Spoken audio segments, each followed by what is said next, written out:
विठोबाच्या विठ्ठला तू विठोबाच्या विठ्ठला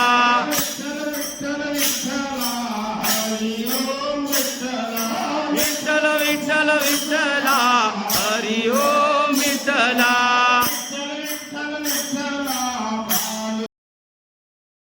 देवशयनी आषाढी एकादशीच्या दिवशी गोंदियातील विठ्ठल रुक्मिणी मंदिरात भाविकांची गर्दी. देवशयनी आषाढी एकादशीच्या दिवशी सकाळपासून लोक गोंदियातील कृष्णपुरा वार्डातील प्राचीन विठ्ठल रुक्मिणी मंदिरात दर्शनासाठी येत होते. दिवसभर मंदिरात अनेक धार्मिक कार्यक्रमांचे आयोजन करण्यात आले होते. हे मंदिर प्राचीन असून दरवर्षी आषाढी एकादशीच्या दिवशी हजारो भाविक विठूचरणी लीन होतात. हजारो भाविक जय हरी विठ्ठलच्या गजर करीत दर्शन घेतात.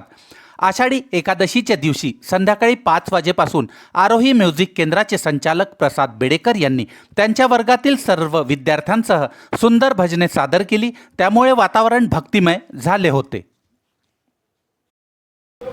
आदरणीय भक्तजन आणि सर्व विठ्ठलाच्या भक्तांना आज या देवशयनी आषाढी एकादशीची अनंत शुभेच्छा. आणि आपण ज्या प्रकारे विचारलेलं आहे की सकाळपासूनचे कार्यक्रम, तर सकाळी 7 वाजता विठुरायांचे आणि रुक्मिणीचे अभिषेक करण्यात आले. त्यानंतर 9 वाजता महाआरती, नंतर हरिभक्तपरायण श्री गायधाने महाराज यांचे कीर्तन आणि भजन 9 ते 5 वाजेपर्यंत. आणि सध्या आता गोंदिया यांचे भजनाचे कार्यक्रम इथं सद्यस्थितीत चालू आहेत.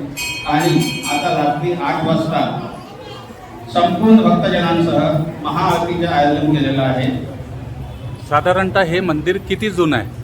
हे मंदिर 1934 म्हणजे 91 वर्ष जुनं आहे. आणि फारच जुनी परंपरा लाभलेला गोंदिया जिल्ह्यातील हा एकमेव मंदिर आहे. आणि भक्तजनांची अढाळ श्रद्धा या विठुरायाचरणी अर्पण आहे.